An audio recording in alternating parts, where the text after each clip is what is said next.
Muy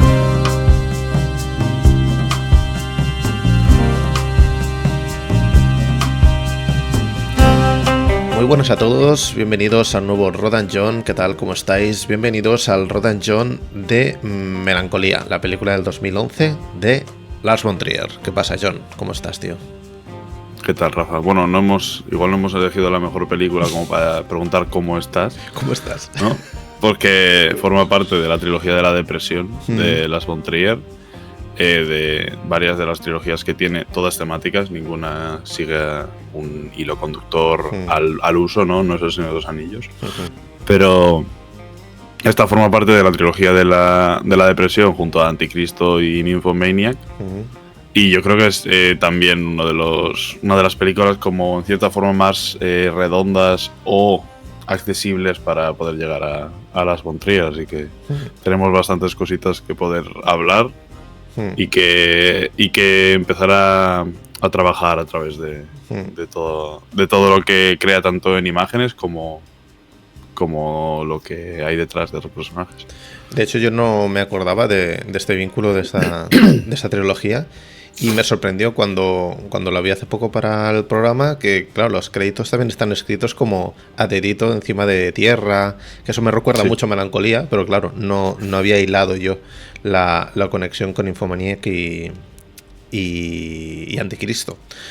Pues hoy tocará hablar de esta peli de Lars von Trier, pero antes tenemos una selección de 4 películas para el próximo programa. Recordad, los que escucháis en Spotify, iVoox y Anchor. Ahora también estamos en Deezer, por cierto, para los que queráis huir de las plataformas más mainstream, estamos también allí.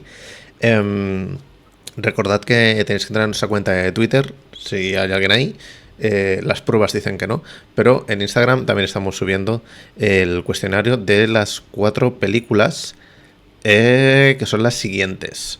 Esto será ya para el programa del día probablemente 22 de diciembre. En caso de que el 22 de diciembre no salga el próximo programa por motivos de la vida, porque al final son fechas muy complicadas, nos veremos en enero con estas 4 pelis. Vosotros entrad y votad. Y ya está, ya nos organizaremos nosotros.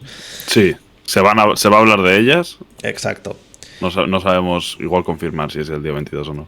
Esta vez nos hemos centrado en cine africano, cine del que yo soy un completo ignorante. No tengo ni idea, he visto muy poquito. Yo también, con muy poquito creo que puedo decir con los dedos de las manos las películas que he visto. Pues mira, ahí estaremos hablando de pelis que no hemos visto nunca. La primera opción es Tuki Buki, una película de Djibril Diop Mambety. Nos vais a tener que perdonar los nativos o los que sepáis los idiomas de los títulos de las pelis, porque los vamos a pronunciar mal de entrada. Aquí tenemos una peli de la Criterion Collection, una edición de la Criterion Collection del 73, así que tenéis esta primera opción. Si tú sabes algo de algún director, haz tus aportes, John, porque yo no tengo ni idea de nadie, la verdad. Bueno, a ver, yo conocía a estos directores, además de que, bueno, con la cinefilia vas un poco llegando a ciertos nombres y tal. No me he puesto a explorar más allá de ellos. He visto igual alguna película de los directores, igual de Djibril Diop Mambety o de Ousmane Sembene, de Abdurrahman Sissako, todas estas cosas, pero sin llegar a explorar mucho más allá. Cuando hablamos de cine africano, justamente en estas 4 opciones hemos hecho cine africano del África más interior, porque, a ver, también existe Marruecos, también existe Arabia Saudí, Mauritania, todo este tipo de cine que está más allí y que en cierta forma pues casi que se ve un poquito más en Occidente o se conoce un poquito más. Entonces no está el Youssef Chahine de turno con Cairo Station o alguna cosa así, no por nada, sino porque hemos ido un poquito más a ese cine un poco más de la profundidad, ¿no? Más de, yo qué sé, pues igual a grosso modo decir de tribus o algo que se pueda asemejar a ese tipo de zonas, no sé.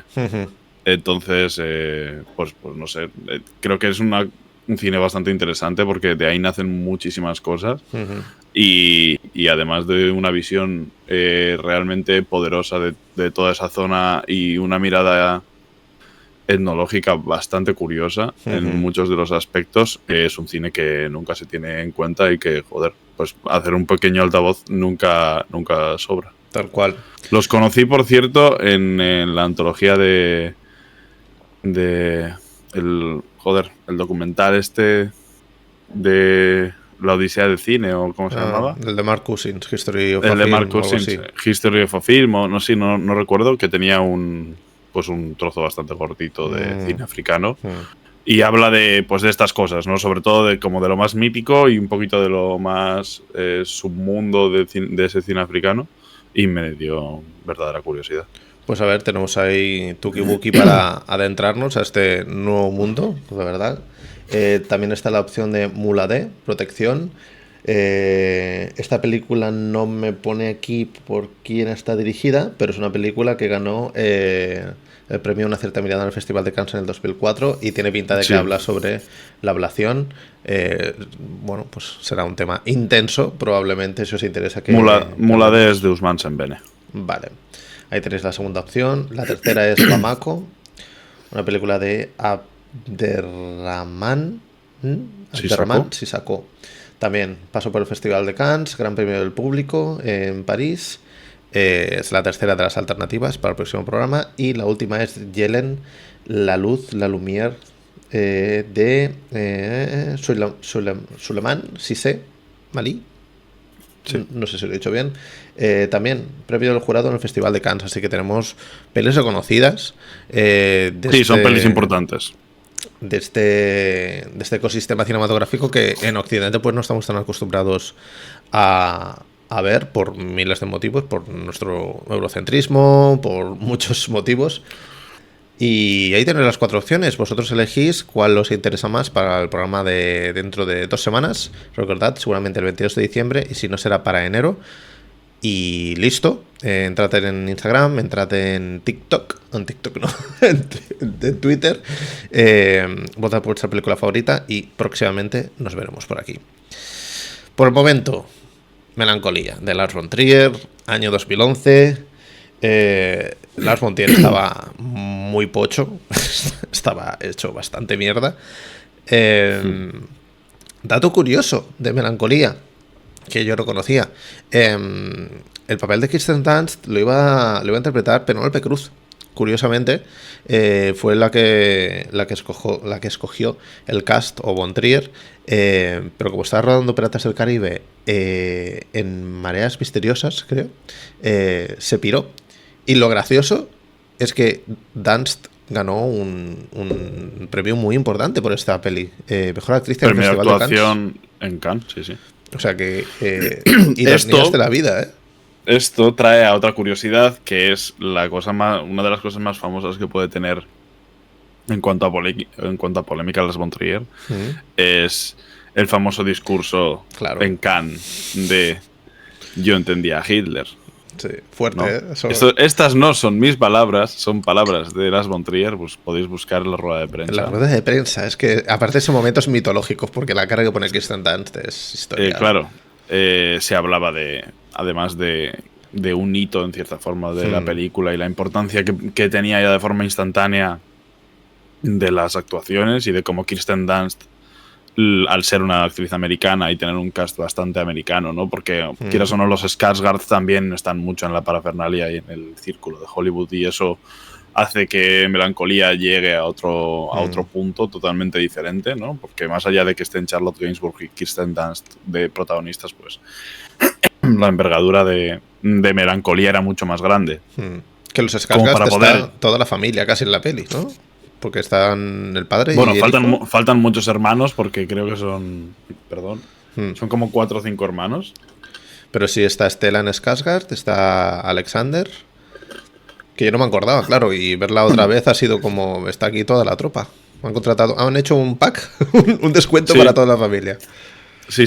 Y bueno, es que es la película en la que la famosa rueda de prensa de que Lars von Trier dijo que él entendía a Hitler en ciertas cosas y tal, y bueno, ahí está el mítico momento de la cara de Kirsten Dunst girada, ¿no? A la derecha diciendo: me acabas de joder lo que podía tener yo en mi carrera, porque esto era se hablaba del lanzamiento directo a podium del Oscar por actuación y se hablaba directamente de que Melancolía podría ser una de las películas que entrase también en los ballots tanto de guión, de dirección, pues todas estas cosas que ahora están como más occidentalizadas. Sí, casi diría que occidentalizadas dentro de los Oscars. Y se fue a la mierda todo después de esa rueda de prensa. Así que bueno, Melancolía trae mucha cola detrás, aparte de lo que es la película, de lo que, bueno, Lars von Trier estaba pasando y tal. Y que decía barbaridades, la verdad. Después de eso es la famosa carta o tal que soltó Cannes diciendo que Lars von Trier se convertía en persona non grata. Tal cual.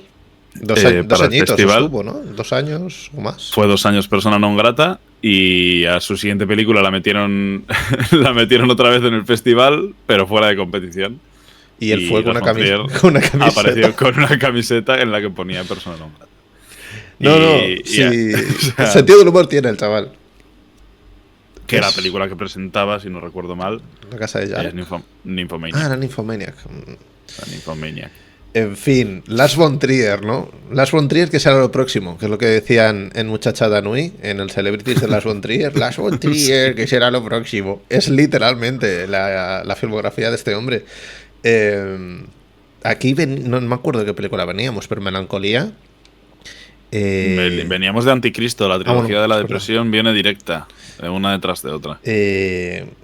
Sí que hay algo con Anticristo. A lo mejor Anticristo es mucho más visceral, mucho más dura que Melancolía, sí, que es como un estado mental en general. Pero estaba jodido este hombre, ¿eh? No sé si era un tema muy, muy personal que él necesitaba. Sí, sí. Porque Anticristo sí que se dijo que era como un poco una catarsis para él superar su depresión o lo que tuviera. Bueno, él todo, desde el principio. O sea, la trilogía, la última parte del cine de Lars von Trier nace de esa depresión que se convirtió en crónica. Lars von Trier vive con depresión crónica, que dio pie a Anticristo, a Melancolía, a después Nymphomaniac, y después de Nymphomaniac, 5 años después, si no recuerdo mal, sale La casa de Jack, que es el último largo que ha hecho desde entonces. Grabó hace no mucho la 3ª temporada de The Kingdom, Exodus.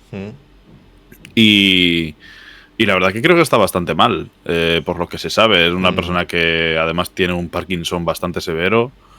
Él grabó casi en silla de ruedas, creo, la Exodus. Y sí, la verdad que dio pie toda esta depresión y el malestar dio pie a la trilogía. Y creo que también tiene 70 palos, Melancolía. Sí, creo que Melancolía también nace de alguna cosa personal en algún sentido también. Porque Anticristo sí que es un poco más metafísica. Recordemos, como apunte, que Anticristo tiene una cartela en la que se la dedica Andrei Tarkovsky. Sí, no tiene nada que ver. O sea, tiene mucho que ver a nivel contexto, seguramente, de estados psicológicos alterados, por decirlo de alguna manera, pero no tiene nada que ver en cuanto a tono. Yo creo que Anticristo es 1000 veces más salvaje que Melancolía. De hecho, podemos entrar, si te parece, ya en la peli como tal. La peli se estructura de una forma muy sencilla, como en Anticristo, que también iba por capítulos. Parece que tiene 4. Y en Nymphomaniac. En Nymphomaniac, claro. En Nymphomaniac, en principio, ya salió al mercado como una peli en 2 partes, ¿no? La película se presentó con una Director's Cut de 5 horas y media más o menos. Yo la tengo aquí en Blu-ray, que es un Blu-ray bastante descatalogado. Aquí en España se puede conseguir en Reino Unido.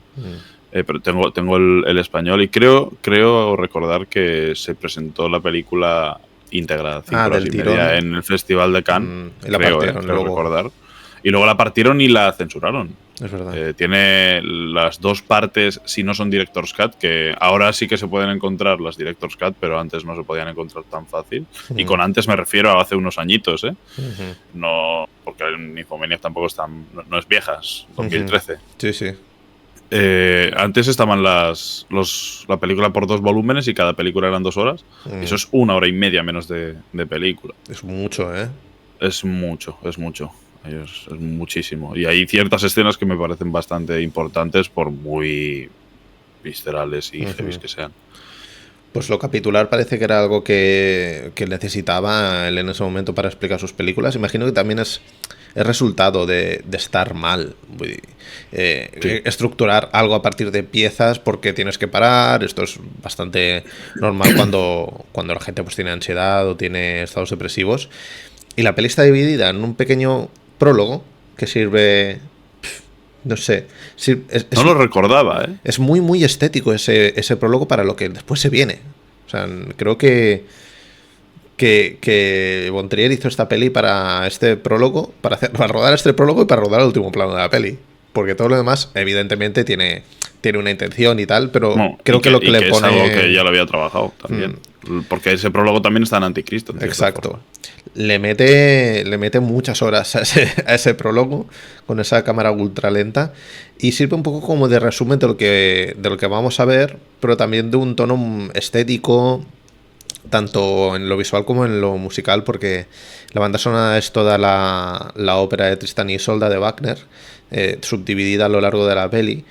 Y yo sé lo que se consigue es atraparte, ¿eh? Yo esta segunda vez que ya estaba leyendo las imágenes, sabiendo lo que iba a pasar en la película, claro, me atrapaba mucho más porque estaba como buscando, pero la vi con mi pareja que ella no la había visto y se quedó como magnetizada y ya había visto Anticristo. O sea que aún así la fórmula, aunque la repita, sigue funcionando. Pues ya sabes la que toca ahora.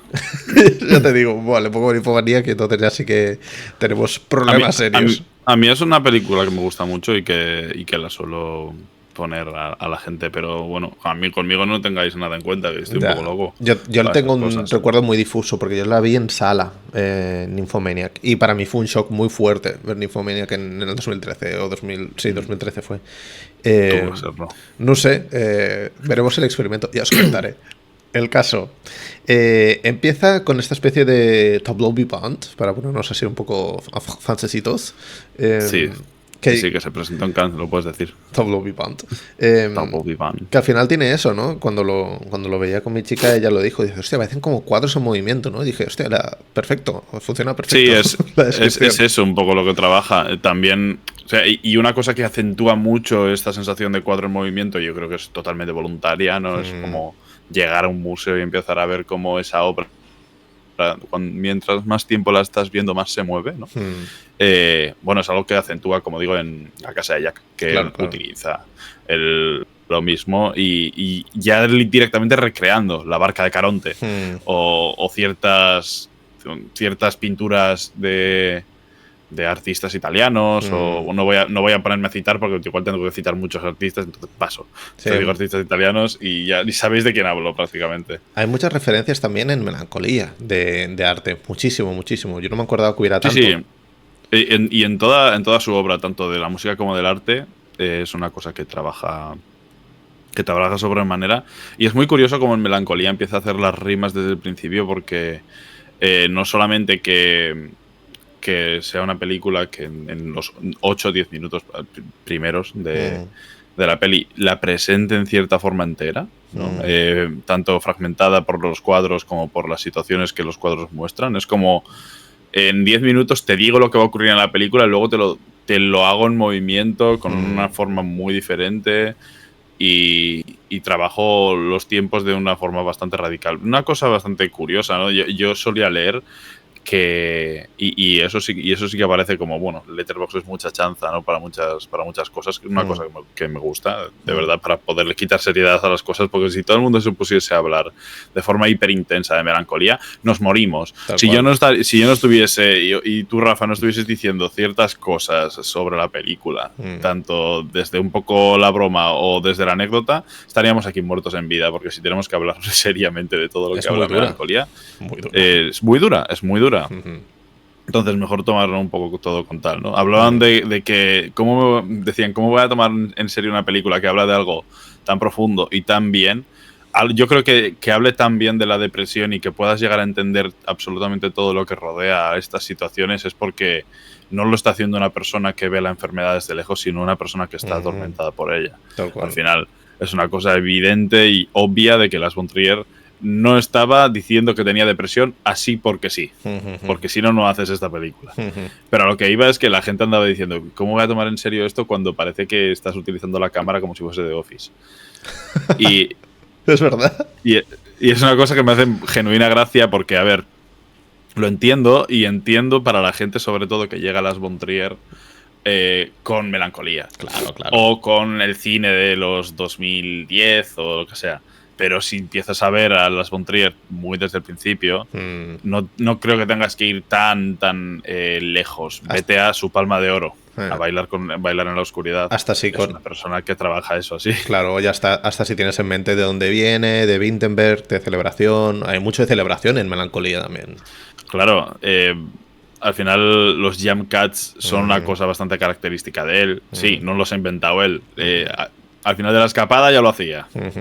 Bueno, lo sabemos. De ahí viene seguramente antes del final de la escapada ya estaba hecho, pero bueno, él crea un estilo también en cierta forma, un estilo propio y ya no, y fuera parte de del Dogma 95 que crean él, Vinterberg y 4200 más, porque creo que por ahí está también Harmony Corinne, que sigue con Julien Donkey Boy y todas estas cosas. Algún director catalán también está por ahí, sí. Sí, hay un montón. No sé cuál es exactamente, porque hay una lista bastante larga del Dogma 95 de las películas que pertenecen. Porque, a ver, en cierta forma, Lars von Trier y Vinterberg la crearon, pero no hicieron mucho más que 1 o 2 películas cada uno. Nada. Porque seguir las reglas del Dogma 95 era un poco suicida. Sí. Pero es una cosa bastante curiosa, ¿no? La cosa de decir, yo parece que estoy viendo The Office, pero estoy viendo una de las pelis más tristes y desoladoras que puedo llegar a ver. Sí, es así, pero si entiendes el movimiento de cámara desde otro lugar, ¿no? Que no sea simplemente la comedia, porque es algo un poco también de disociar lo de la cámara y la utilización, porque también es algo que se utiliza en Succession, por ejemplo. Tal cual. Y Succession sí que es una película, una serie que trabaja la comedia, pero es muy seria en otros momentos. Y está utilizando la cámara exactamente igual que como estarían rodando en The Office. Una cosa bastante curiosilla. En Melancolía lo que hay en relación a la cámara, para mí la sensación que tengo, que he tenido viéndola otra vez, es que hay muchos momentos que la cámara parece que va orbitando alrededor de los personajes. Sí que hay como las directrices de ahora hablan estos personajes, entonces que estén enfocados y que se les vea a ellos, pero hay momentos que se hacen un movimiento con la mano, la cámara va allí, ¿sabes? Es como una cosa súper instintiva, que a lo mejor ese movimiento de manos no es nada, es simplemente acting para explicar lo que están diciendo. No es como en Hitchcock, que haces un plano corto de esa mano porque está pasando algo muy concreto, se están tocando o ha cogido un elemento, ¿sabes? No es algo narrativo, sino que es algo que está pasando y la cámara lo capta, porque la cámara se mueve para grabar eso. Y es que Hitchcock tenía una forma de dirigir las películas muy diferentes, o sea, mucho más Hitchcock milimétrico. Cuando iba a dirigir la película la tenía hecha. Claro. Pero lo decía en el sentido de que la cámara te da esta sensación de The Office, porque lo que está pasando ahí es prácticamente teatro filmado, entre muchísimas comillas, pero para que me entendáis, que lo que está sucediendo en la escena es muy orgánico y parece que la cámara simplemente está allí para capturarlo y poco más. Evidentemente, en el principio de la peli vemos que hay una intención de los encuadres, de los colores, de las cámaras lentas, todo esto, pero cuando empieza la parte 1 de Justine, ya digamos sí que vamos un poco detrás de los personajes, que eso está guapo, eso sí que me ha gustado, tener la sensación de estar detrás de ellos constantemente. A mí lo que me llama la atención, perdón Rafa, que te he cortado, no, tranquilo. Es cómo la cámara representa muy muy bien la situación de ansiedad, estrés y agobio que puede tener una persona que está sufriendo de depresión y está sufriendo de otras tantas cosas, ¿no? La ansiedad de Charlotte Gainsbourg en la segunda parte de la película está retratada de forma brillante, no solamente por ella, sino por cómo la cámara trabaja alrededor de ella y cómo orbita, como has dicho tú, alrededor de ella, porque no orbita de la misma forma la cámara en Charlotte Gainsbourg que en Kirsten Dunst. Y es una cosa muy curiosa de ver, porque parece que son la misma forma, pero las distancias son diferentes, los tiempos son diferentes, la forma en la velocidad en la que la cámara se acerca o no se acerca a los personajes son totalmente diferentes. Y las situaciones que empieza a esgrimir un poco la propia cámara, porque persigue en cierta forma a los personajes de un lado a otro, es muy diferente. Y las distancias son muy, muy importantes. Los zooms no son baladí, y las apariciones de personajes o no en un lugar o en una distancia son súper trabajadas. O sea, el personaje de Alexander Skarsgård, el marido durante cierto tiempo de Kirsten Dunst en la película, si os dais cuenta, apenas tiene momentos en los que la cámara esté muy cerca de él, porque la cámara realmente está opacándolo, porque no tiene lugar para él en la película. Es una cosa bastante chula si te pones a indagar en ello, más allá de haber visto la película una vez, porque yo entiendo que de primeras pues son cosas intuitivas, pero que en las que no te fijas porque igual estás viendo y escuchando pues un poco toda la parafernalia que le rodea. De hecho, Skarsgård no pinta absolutamente nada en esta peli. Es el marido, literalmente. No tiene nombre de milagro. Es un personaje que no puede aportar mucho, primero por la construcción del personaje, porque es un tío que sin ningún tipo de personalidad. Ella es la que habla, ya lo dice él en algún momento cuando tiene que dar un discurso. Y aparte es un personaje que está construido de esta manera de medio ameba, no sabe exactamente si tiene muchos intereses ni a qué se dedica, absolutamente nada. Justine es la que tiene esta presión y por eso la cámara la presiona, por eso la cámara es la que está constantemente mirándola, como la miran los personajes que están a su alrededor, como la miran sus padres que están separados, tremendo drama, como la mira su sobrino, como la mira su jefe. Ella es la que recibe pues esa presión de referente, esa presión de ser la hija que se está casando, de ser la mejor de las marketingianas, la mejor trabajadora. Bueno, a mí me parece muy interesante que eso, Charlotte Gainsbourg la pilla en un rincón y le dice, no montes una escena, porque ella lo sabe, pero el marido no lo sabe. Y ahí hay un juego de tienes que controlarte con algo que es completamente incontrolable, que es un estado mental alterado. O sea, si tienes depresión, si tienes ansiedad, es prácticamente imposible que la gente no se entere de que como mínimo algo pasa.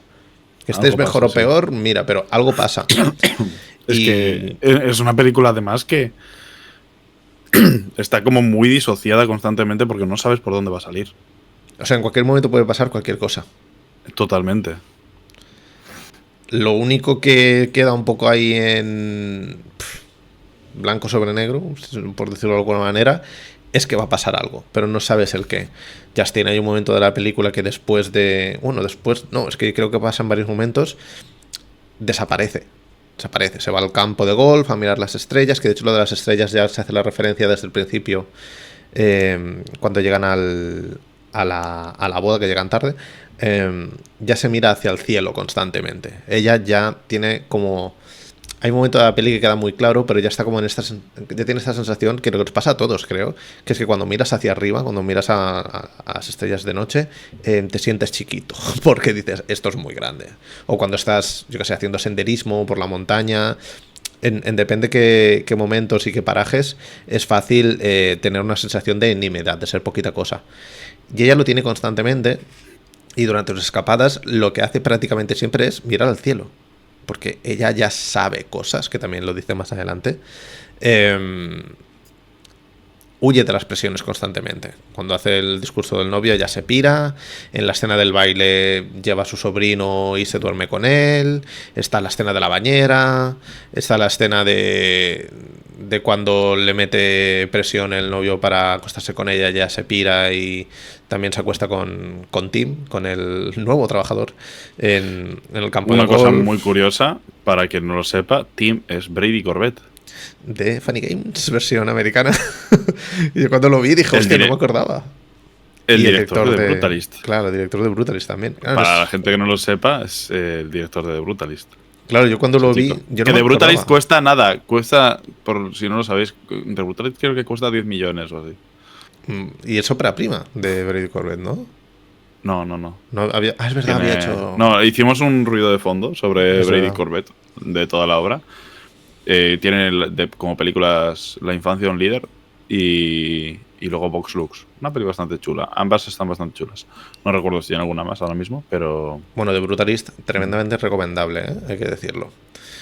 Sí, aquí pequeño apéndice. A mí también me encanta de Brutalist. Pues Tim, el trabajador, que le tiene que sacar el eslogan, pues eso, hay esa escena que de hecho es una de las escenas que yo creo que puede generar más dudas de qué está pasando en esta peli. Y me gustaría saber un poco tu opinión, porque aunque sabemos que la peli va de la depresión, que la peli... Hablan de la melancolía, pero esencialmente creo que va de la depresión. Claro, yo tengo muy claro que ella no se acuesta con su marido porque tiene como la presión de, otra vez, porque tiene presión constantemente, tiene la presión de cumplir con su marido y ella no tiene, a lo mejor en ese momento, el deseo y no tiene el control del deseo. ¿Tú crees que se acuesta o se tira a Tim ahí en el campo del golf porque ella ahí tiene el poder y a lo mejor eso le hace como tener un poco más control de la situación y... No lo sé, es de esas escenas que queda muy bien, evidentemente, en la peli, porque hace que te generen interrogantes, pero creo que tampoco se resuelve en ningún momento. Creo que es más una cosa que cada uno tenemos que interpretar como consideremos. Yo creo que ella tiene una posición de poder en muchos lugares, prácticamente en todos, en la película, pero que lo que le rodea normalmente y lo que le genera la ansiedad y ese peligro y esa alerta de forma lógica es la masculinidad. Que creo que es realmente el verdadero veneno que le rodea. Donde ella encuentra siempre un lugar de acogida es en su sobrino y un poquito en su hermana. Su madre es una cosa bastante terrible, ¿no? Pero en cierta forma es casi la más lógica de todas. Y el personaje John Hart, que es su padre, es el típico hombre jubilado / divorciado, desinhibido completamente, del que da algunas veces hasta vergüenza, ¿no? Sí. Pero no por lo que hace, porque algunas cosas son pues bromas tontas, sino por cómo se desentiende. Desde su posición y desde su falsa humildad, porque es una cosa que molesta mucho, que constantemente cuando su hija se refiere a él de forma seria, él parezca tener una seriedad y a la mínima que no está escape. Que es algo que ocurre. Y es algo que ocurre con toda la gente a la que le rodea. Yo creo que ella, que sí, como he dicho antes, creo que tiene la posición de poder en muchos momentos, pero porque el aura o el arrojo que tiene en muchos momentos hacen que tenga la posición de poder. En el momento en el que él quiere mantener relaciones sexuales con ella y ella no quiere, él, en cierta forma, por mucho que insista, que ya me parece una forma de abuso, insista y en cierta forma se enfade, ella sí que tiene la posición de poder y avanza desde ahí. Pero con el jefe, hasta que no explota de cierta forma, pues tampoco ocurre nada. Y con el chaval, que es una persona a la que empiezan a vilipendiar y a pegar por todos los lados, que se nota que está empezando en cierta forma en el mundo adulto, en el verdadero mundo adulto, ¿no? Porque una cosa es ser adulto, otra cosa es empezar a estar en el mundo adulto. Pues se puto pilla, ¿no? Como dirían, de ella por una absoluta tontería que para ella no ha ido a ningún lado, simplemente ha sido pues otra forma de autodestrucción. Es curioso de ver y entender, porque las acciones que hace siempre tienen una consecuencia que ella de la que ella intenta pasar, porque muchas veces son pues actos reflejos, tanto eso que ocurre con el personaje de Freddy Corbett como lo que le rodea. Pero sí que empiezas a ver el por qué puede llegar. Bueno, evidentemente se ve cuál puede ser uno de las razones por las que ella tiene la melancolía / depresión / ansiedad. Creo que tiene la pobre absolutamente todo. Y que es una película que no la señala y que parece que para una persona neutra y una persona que no quiera ir más allá, ella es la culpable de todo. Y esa es la última persona a la que tienes que ponerte culpable. Porque creo que está en una situación a la que le ha llevado la vida y no en la que ella quiere estar. Por eso ella empieza a destrozar todo. Destroza su reciente matrimonio, que tiene ciertas horas. Destroza su trabajo en el que le acaban de ascender porque realmente no quiere estar ahí. Odia. Lo más posible es que odie la publicidad, como dice ella. Y odia a su familia también. No puede soportar cómo se comportan tanto su madre por un lado como su padre por otro. Y el cuñado. El cuñado es un tío también que, dentro de su intento de lógica razonable, es un tío que solo se mueve por el dinero y por el prestigio. Y su hermana es una persona que está un poquito tragada también por la situación de su marido y que muchas veces reacciona como reaccionaría él. O sea, al final es un lugar absolutamente hostil en el que no puede más que crecer tu inseguridad, crecer tu depresión y crecer cualquier tipo de enfermedad. O sea, es el ambiente tóxico por excelencia. Tal cual. Y ella es la última persona que tiene culpa aquí de absolutamente nada. Porque hasta en los momentos más duros para ella intenta sacar una sonrisa. Y es una cosa bastante jodida de ver en muchos momentos. Porque no solo llega a que la enfermedad sea grande y llega al punto de que el apocalipsis sea casi lo mejor que te pueda pasar, sino lo que da verdadero miedo es que la gente que le rodea la dé por una enferma psicótica y no por una persona que es totalmente vulnerable y de la que no tienen nada más en cuenta que no ella, sino lo que hace o lo que representa. Y por la culpable, ¿no? Mira lo que has hecho, mira lo que has conseguido, todo el dinero todo el que has rato puesto, el marido también, lo último que le da es un reproche en la cara. Sí, recibe por ambos lados, recibe por lo que su alrededor ha comportado y recibe por el resultado de sus acciones, que es lo que su alrededor ha comportado. O sea, es bastante cruel la situación en la que vive. Y una cosa no quita la otra en el sentido de decir, también cuando has hecho esto, haces cosas mal. O sea, no se le quitan las culpas a ella de que haya hecho algo mal o no haya hecho algo mal. Porque evidentemente también creo que lo hace y lo habrá hecho. Pero en esta situación hay cosas que es que le están llevando a ello. Sí, y en este estado probablemente no eres dueño del 100% de tus acciones. Hay muchas cosas que lo que decía, pues tiras de instinto, tiras de improvisación y luego ves que no, que has cagado o que esto no hay que enfrentarse a estas cosas así. Pero son mecanismos de defensa y de supervivencia. De hecho, que venga del mundo del marketing dice mucho. No es panadera, viene del marketing. Y es pues eso, son mundos muy predatorios en los que tienes que salvar el culo constantemente y apagar fuegos. Y al final es un poco consecuencia un poco de todo. De hecho, lo de tirar de instinto es una cosa que también sucede en la peli, en la escena en la que está en el estudio, después de que el marido le diga, te he comprado un campo para que estés tranquila debajo de un manzano. De verdad, no sé cómo se ha casado con ese hombre. Pues cuando está con la hermana hablando, porque ella se ha dejado la foto y el pobrecito le ha dolido mucho el corazón porque se ha dejado la foto del campo. También tremendamente dramático el amigo. O sea, este tío no tiene ninguna capacidad de entender lo que le pasa a esta chica. O sea, no se para 2 segundos a pirársela y decir, vale, ya sé por dónde va esto. Porque no lo hace en ningún momento, ni creo que esté capacitado, porque es que es una meba, pobrecito mío. Pero cuando él habla con la hermana y entra Justin en la sala, él se pira, la hermana le pega 2 tortazos emocionales, como 2 catedrales, que Charlotte Gainsbourg en la primera parte es muy cruel con ella, la verdad. Es muy cruel, es muy cruel. Además, pensar que esa persona que está siendo tan cruel contigo porque tiene confianza es tu hermana, ¿no? Pero la confianza mata, ¿eh? Y tu hermana que sabe lo que te está pasando, ¿eh? Sí, tu hermana que... Lo que pasa es que se nota en muchos momentos y es que me parece que las von Trier lo hacen muy muy bien porque creo que el guión tiene todo ese tipo de detalles. Se nota cuando Charlotte Gainsbourg está reprochando algo que nace del marido y cuando nace de ella. Eso es verdad.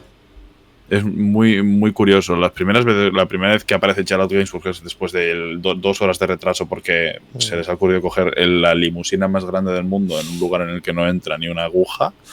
Pues ella lo que le reprocha directamente se nota que no sale de ella, sino que sale de él, porque él está detrás y viene como un Miura así a decir un poco tal, a decir que, pues eso, que su hermana tiene razón, que es mentira, porque, o sea, mentira, me refiero. Es tu opinión, no la de ella. Pues sí.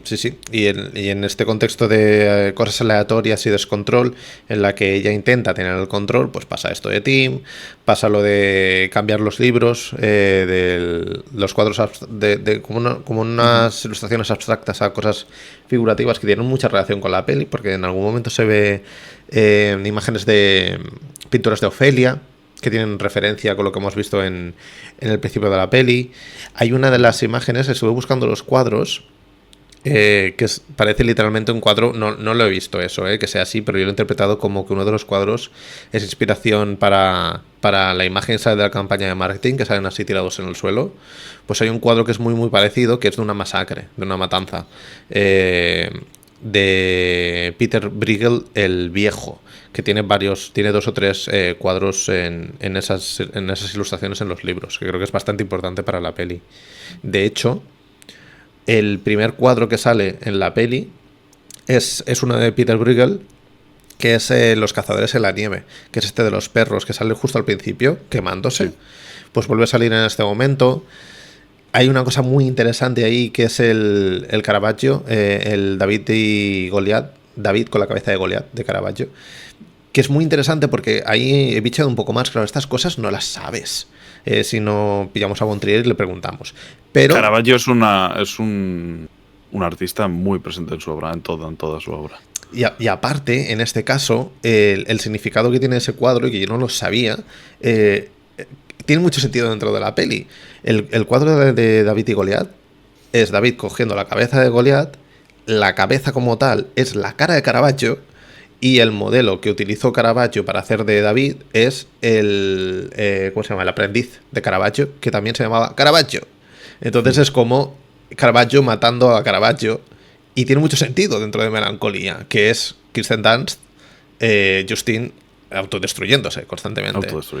Sí, entonces hay muchos detalles dentro de esos cuadros que, si os interesa, hay webs, ponéis Paintings, Melancolía 2011 y ya está en internet, y te sale un listado. Hay mucha gente que lo ha hecho esto, de ahí he cogido yo la información, y ahí, o sea, creo que puedes entender la peli solo buscando esas obras, y eso me parece fascinante.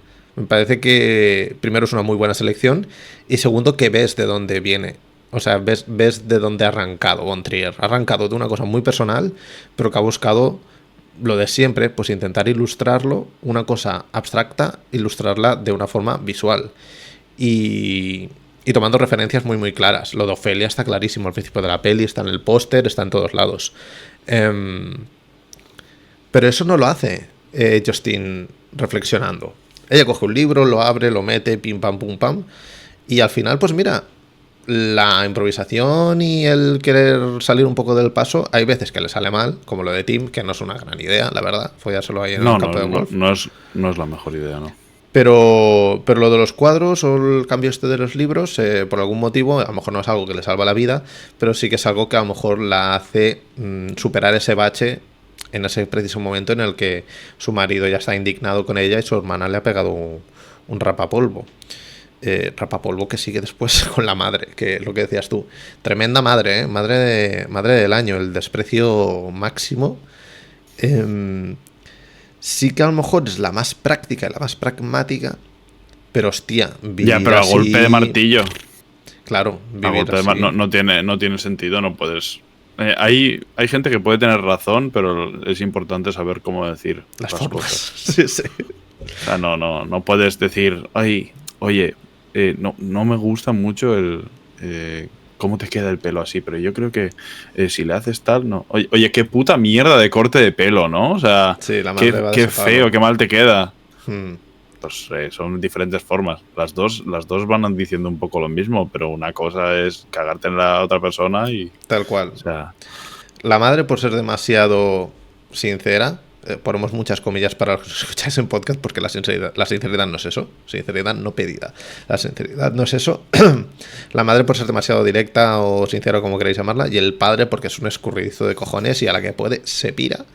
De hecho, el momento en el que le dice, papá, quédate, mañana desayunaremos juntos, y luego cuando llega a la habitación, el padre se ha pirado, es de rata auténtica. Esta chica está muy sola, muy sola. Y está en un momento en el que no puede estar sola. De hecho, al principio, cuando pasamos a la segunda parte de la peli, haciendo un salto un poco grande, nos encontramos que viene de un centro de rehabilitación, o un psiquiátrico o algo de este estilo. O sea, necesita seguimiento, necesita ayuda. Y medicación, lo más seguro. Medicación. Y los que deberían estar allí echando un cable, o están pegándole gritos, o no están. Y hostia, es una situación que puede llevar a otras situaciones mucho más difíciles, mucho más duras y mucho más tajantes. Que de hecho es el final de la película. O sea, casi que lo mejor que le puede pasar a esta chica es que la peli acabe así, que el mundo acabe así. Porque es curioso porque elegimos pusimos 4 películas de cine apocalíptico, y es un cine apocalíptico diferente a lo que pusimos, ¿no? No es la paranoia de Don't Look Up. Creo que aquí la paranoia de melancolía pasa evidentemente por la enfermedad, pero en ningún momento pasa, pocas veces pasa por la aproximación de ese planeta. Sí, es una metáfora. Podría ser cualquier otra cosa. Pero sí que representa la propia destrucción del alma y la vida prácticamente. O sea, no hay una necesidad. Yo creo que a la pobre Kirsten Dunst, con Kirsten Dunst me refiero a la actriz, no a la actriz, sino a Justin. Ostras, no sé cuánto podría durar en esa situación. O sea, si sigue estando así. O sea, es algo muy terrible. Entonces, casi que el único apoyo también es curioso ver cómo ella, siendo y teniendo lo que tiene, es el único refugio del niño, de su sobrino. Tal cual. No, sus padres no son un refugio para él. Su madre, a su madre le supera la situación. Porque en esa segunda parte, que es la parte de Charlotte Gainsbourg, no recuerdo cómo se llamaba. Claire, ella representa la ansiedad y el pánico. Y el no poder hacer absolutamente nada de lo que está en tu mano, ¿no? Mientras Justin, con la depresión, pues tiene un poco aceptado lo que ocurre y lo que le rodea. Y es el único remanso de paz. Bueno, paz a qué costa, ¿no? Pero el único remanso de paz que tiene el niño. El padre se suicida en el establo. Es como muy terrible, ¿no? Porque también es la única persona que... Es curioso cómo en cierta forma la figura de autoridad que se representa dentro de lo que son los esquemas más clásicos de la familia es un hombre como muy seguro de sí mismo, muy ganador, ¿no? Científico, científico. Sí, es un poco también el reverso del personaje de Skarsgård, que solamente quiere el poder y no sé, la posición social más alta que pueda tener, y cómo empieza a comerse el mundo hasta el punto de ser ese cobarde. En última instancia. No hablo de que el suicidio sea un acto de cobardía, ¿eh? Eso es una cosa totalmente diferente. No es el hecho de enfrentarse a eso sin tu familia. Claro, es el hecho de huir, dejar a lo que más quieres y ser egoísta hasta el último momento de tu vida. Sí. Tamparse toda la caja de pastillas si te falta. O sea, creo que es de ese tipo de muertes en el cine que nunca dan pena. Tal cual. Y de hecho, porque no están trabajadas desde un lugar en el que esa persona no haya tenido otra opción, sino están trabajadas desde un lugar en el que esa persona lo está haciendo por y para él, dejando absolutamente todo atrás y dándole igual todo. Y de hecho hay cierta maldad ahí, porque cuando... Hay crueldad hacia su familia y hay crueldad hacia su mujer y hacia su hijo. Tal cual. Porque de hecho, Charlotte Gainsbourg Claire, justo en ese momento, hace huir al caballo del establo y el caballo vuelve. O sea, lo instintivo es quedarte con los tuyos. Lo instintivo es que si todo se va a la mierda, como mínimo, quedarte con los tuyos. Es que no tiene más. Él es al final una rata más, como es el padre en la situación con Justin al principio de la peli, como es la madre que, pues mira, no se va porque le da pereza, pero esa mujer hubiera cogido el primer taxi y se hubiera pirado también porque no tiene nada que hacer allí, como hace el marido también, Los momentos. Aparte, es lo que dices tú, es que el marido de Claire ha dado por culo con esto que no veas. Constantemente. Traigo suministros, pero no le digas nada a Claire para no asustarla. Tranquilas, no pasará nada, no pasa nada. Y cuando pasa, lo primero que haces es desaparecer como una rata. Ni soporte moral, ni absolutamente nada. O sea, no se quiere a esa gente. Es bastante decepcionante. Pero lo que dices tú, la verdad es que cuando aparece en el establo dices, pues mira, un mierdas menos.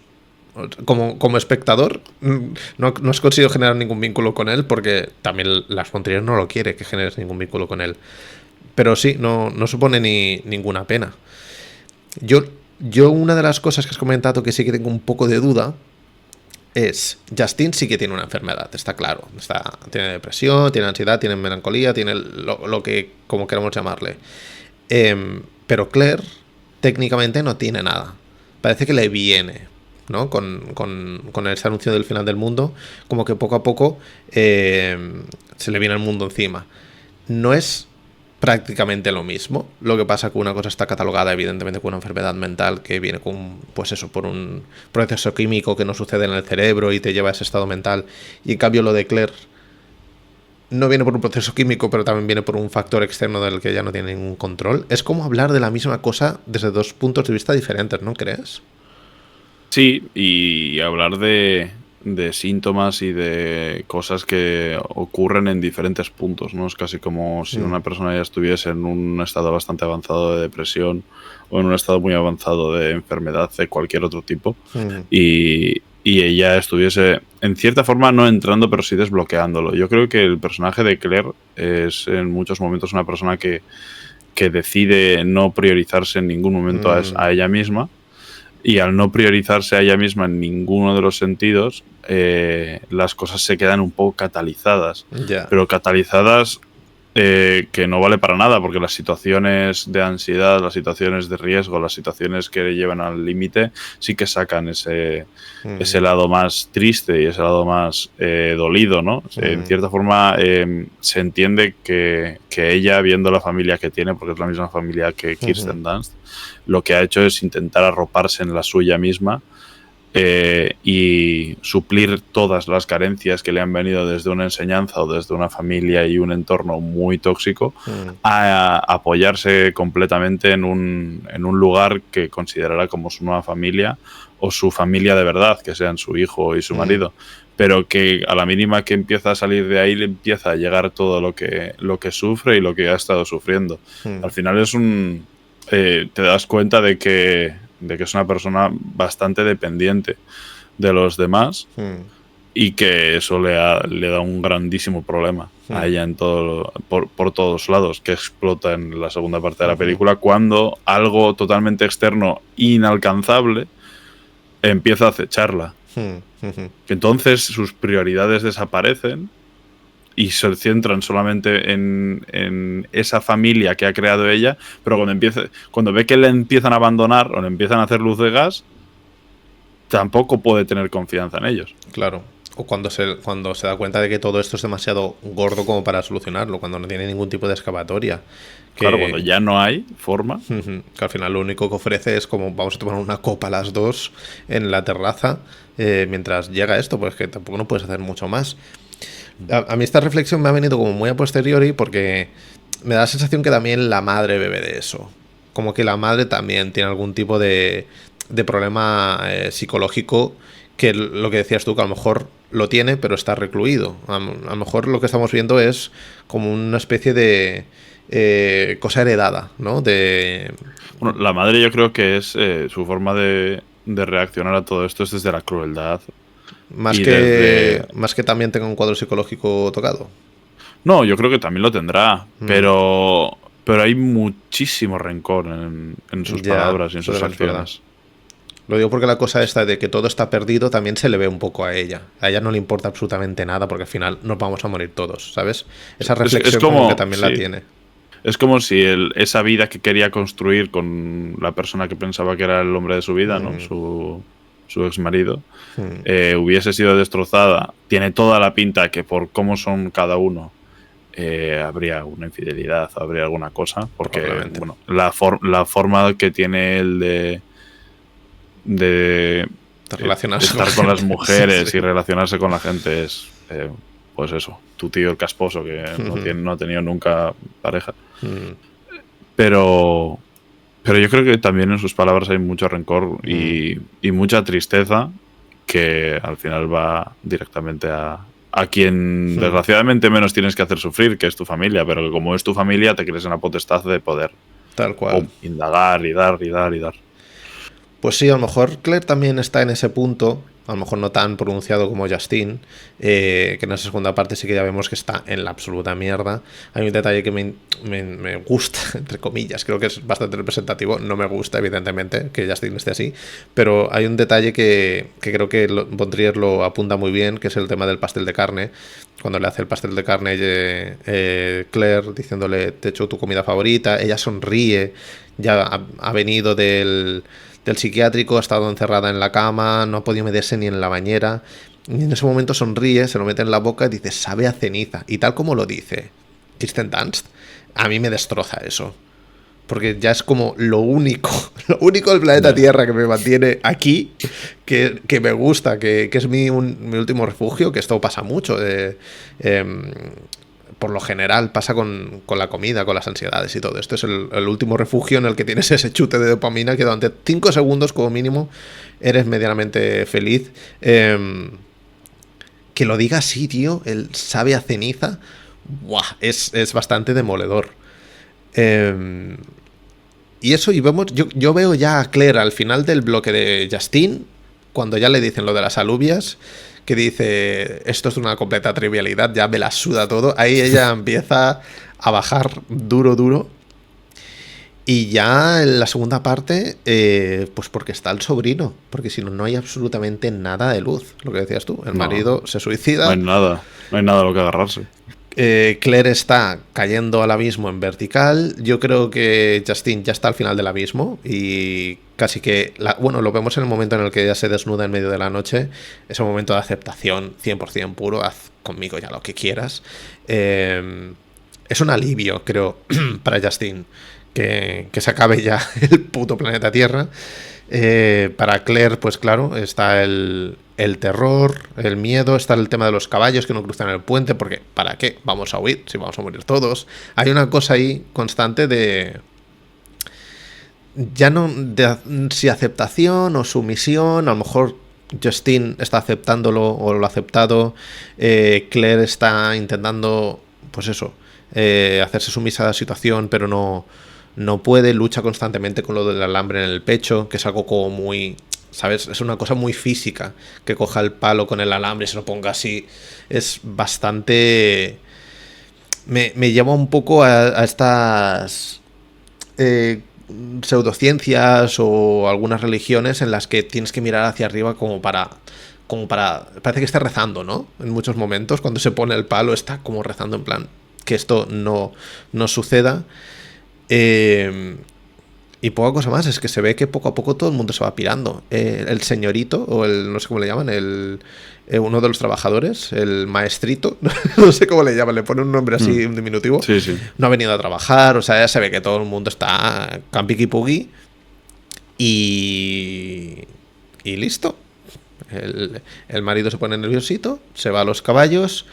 Y aún así Claire tiene la fuerza de voluntad de decirle a su hijo que su padre se ha ido con el caballo al pueblo un segundo, que también si estuviera en un estado mucho más avanzado como el de Justine, yo creo que esa frase sería muy diferente. Sí, o le grita, tu padre está muerto. Tal cual. Y la cueva mágica es lo único que nos queda, que los pocos que tienen...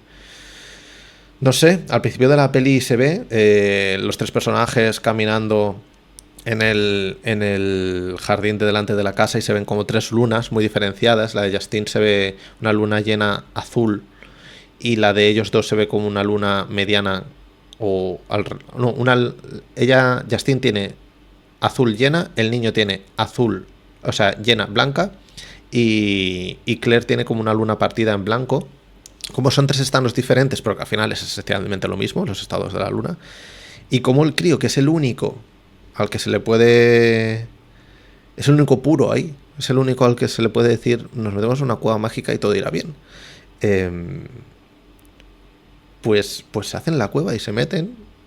Y se ve la desesperación máxima de Claire en ese momento. Como Justine se pone de espaldas al cometa, que esta es una cosa que también se planteó en esta casa. ¿Cómo te pondrías, no? Si mirando o no mirando, pero creo que es muy representativo si te pones de espaldas. Creo que si te pones de espaldas ya no tienes miedo a nada, ya te da igual si está a 400 kilómetros o está a 10 centímetros. No quieres ni ver cómo se acerca, te da absolutamente igual. No sé si tú lo recibes así o si... O a lo mejor no es esa situación, a lo mejor yo he entendido que la aceptación de Justine llega hasta este punto de decir, ya estoy aquí, haz conmigo lo que quieras, o tú lo has interpretado diferente. No, sí, yo estoy en el mismo punto que tú, ¿eh? Pero creo que es mirar o no mirar es la misma forma de aceptación. Porque la única forma en la que no aceptarías eso sería intentando correr, que corres a ningún lado. O claro, que es lo que haciendo intenta Claire, claro, lo que intenta Claire antes. Sí, o haces lo que es correr a ningún lado. Está representado en el principio de la película con el cuadro en el que cada paso que da profundiza más el pie dentro de la Tierra. No tiene ningún sentido correr a algo que va a chocar contra el planeta. ¿Dónde vas a irte? A Júpiter. Sí, no hay opciones. Y esa desesperación también está en las manos. Como Justine coge al niño, que el niño no sé ni cómo se llama, la verdad. Se cogen los tres de las manos, pero Claire se deja ir. Hay un momento ya de que tiene como tanto acumulado. A lo mejor lo que decías tú, a lo mejor es que Claire tenía todo esto muy, muy recluido y explota en ese instante. Valga la palabra explotar en ese momento. Y es ya la desesperación máxima. Los últimos momentos de Claire en la peli a mí me agobian mucho. Porque veo a una persona muy agobiada. Veo a una persona que está muy al límite. Y es curioso porque Justine también está muy al límite. En su parte, sobre todo. En la segunda parte no. Está más catatónica, creo que es la palabra. Está como mucho más esperando. Pero este proceso que lleva Claire por fuera, Justine lo lleva por dentro al principio de la peli. Y creo que son como dos formas de llevar lo mismo. Pero hostia, la parte de Claire es que a mí, la parte de Charlotte Gainsbourg siempre me ha gustado más de esta película. No sé por qué, ¿eh? Es la más sosegada también, la que se deja de trivialidades y cosas casi que puedan ser graciosas. Sí. Y se centra en el terror de lo que viene. Y he estado haciendo cálculos y es literalmente la mitad de la peli. O sea, la parte de Claire empieza en la hora 1 minuto 10. Hay 10 minutos de introducción y luego tienen una hora cada una. O sea, está muy compensado. Pero ¿no te da la sensación que la parte de Justine es un poco más lenta que la de Claire? A lo mejor por eso, por llevar los ritmos internos y no ya exponerlo tanto. Yo creo que es un poco al revés. ¿Sí? ¿Se te hace más rápida la de Justine? Sí, pero porque yo creo que al final el dinamismo de la de Justine es una boda, muchos personajes. Claire al final se sosega todo, esos personajes desaparecen y el drama empieza a construirse con la proximidad, porque en la primera parte la proximidad no está. Solamente hay un apunte al principio de la película. Y ya está, y con ese final completamente apoteósico. Yo me acuerdo de verla en sala de cine. Tengo aquí el póster de Melancolía de cuando la vi. Y tengo aquí, ahora no lo tengo a mano, pero tengo el timecode inicial en analógico del 1 al 10 de Melancolía. Me lo llevé. Dije, necesito esto. Porque es una peli que cuando la vi en sala, bueno, yo me quería ir a mi casa a comer Doritos y a llorar. Porque es una peli que te lleva a un estado muy chungo. Dicen que la palabra S invita a la S, según dicen. Yo creo que esta peli sí que te lleva sí que te fuerza a un punto un tanto oscurillo. Es fácil que después de ver esta peli la gente esté un poco tristona, creo. Sí, hombre, claro. Y me gusta un poco eso. Creo que es sano también que podamos ponernos en esa tónica de a lo mejor nuestra vida está perfecta, todo está yendo genial en este momento vital, pero de vez en cuando hay que darse cuenta de que somos poquita cosa en el universo. Y que hay que permitirse estar triste algunas veces. Exacto. Y evidentemente el cine es esto, ¿eh? El cine es lanzar una serie de estímulos que nos provoquen cosas. Y Melancolía creo que funciona de una forma instantánea. Creo que es una peli que te invita muchísimo a la reflexión en muchos aspectos. pero muchísima reflexión también interna, ¿no? Como mucho autoanálisis o autodiálogo contigo mismo. Me parece una película soberbia. Sigo pensando que Lars von Trier hizo esta película para rodar ese inicio y ese plano final. Él quería hacer esto, quería arrollarnos. El final, para este podcast, pues he visto la peli y luego he hecho scroll tomando apuntes y tal. Hostia, es muy gráfico ese final, Ese plano final es muy gráfico. Se ve cómo se descomponen con el fuego. Cómo se deshace todo, sí. Y lo ves, o sea, es muy muy rápido, pero llegas a identificarlo. Sí, otras veces otros directores hacen plano negro. Y cómo lo hace con un plano general. Yo creo que evidentemente por la majestuosidad, porque hasta cierto punto es bonito. Es una cosa muy extraña lo que pasa con el cometa. Es como un peligro bonito que está alrededor nuestro. Pero eso, no te hace un plano corto, ¿sabes? Que les vemos cómo se desintegran. Tiene cierta elegancia. Y es muy arrollador. Hay como 3 segundos o 4 de silencio absoluto con una especie del dron de todo lo que ha pasado por encima. Y luego ya, títulos de créditos y pa' tu puta casa. A mí me costó levantarme de la silla en el cine. La verdad tengo un recuerdo bastante vivido de ese final. Y evidentemente en casa, después de verla a otros momentos, ha sido otra experiencia. Pero aquí mi partner sí que me miró y lo primero que dijo fue wow. Y eso es increíble. Que una peli consiga hacer eso, me parece maravilloso. No sé si tú te acuerdas un poco de cuando la viste en su momento, qué sensación tuviste, si le diste muchas vueltas o qué. Sí, lo que pasa es que creo que también me pilló un poco en fiebre cinéfila, de estas cosas que empiezas a encadenar películas y al final no las... Bueno, o sea, te acuerdas de ellas y porque las ves, ¿no? De forma activa. Pero bueno, como se te acumulan muchas en el momento, no ves igual la importancia que puede llegar a tener después. Yo lo que sí que he tenido es que con este encontronazo nuevo, que es después de muchos años de haberlo visto por primera vez, la vida te pasa por encima, ¿eh? O sea, los años te pasan por encima y hay cosas... Hay cosas que pensabas que igual no eran tanta movida que ahora las empiezas a ver en la película y dices, hostias, sí. vaya cosas, ¿no? Es lo que más me ha sorprendido de esta vez, pero es lo que me suele pasar con películas que he visto hace mucho tiempo, directores que tengo... Bueno, yo he tenido en consideración como mi director favorito a Lars von Trier durante muchos años. Me sigue gustando un montón. No es el mismo tipo de tal que antes, ¿no? Pero me sigue moviendo cosas, me sigue llevando a lugares. Por eso también muchas veces pues vuelvo a sus películas. Ya puede ser Nymphomania, como he dicho antes, Anticristo, un tal... Bueno, pues las suelo ir viendo. Pero es muy curioso cómo pueden llegar a chocarte a las películas o a llegar a las películas simplemente con que el tiempo pase. No tiene que ocurrir algo que incida directamente en ellas, sino la vida que va pasando.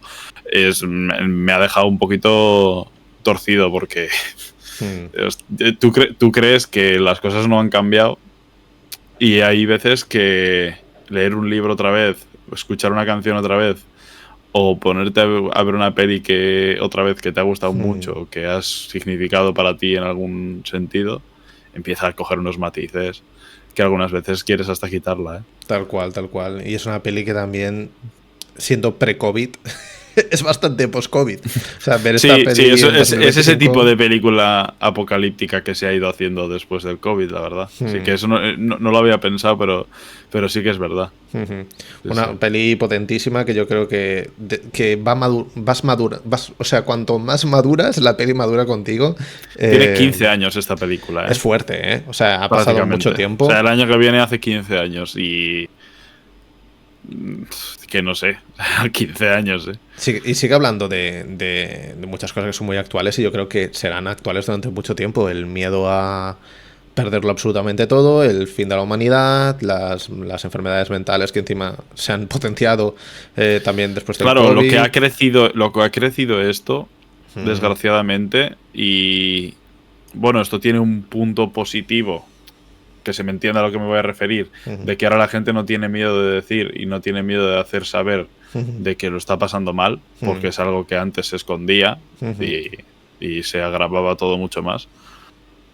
Pero la situación que nos rodea nos lleva a eso en muchos momentos y en ciertos aspectos de la vida. No sabes cuándo te puede caer esto, puede no caerte nunca, o puede en cierta forma caerte un poco.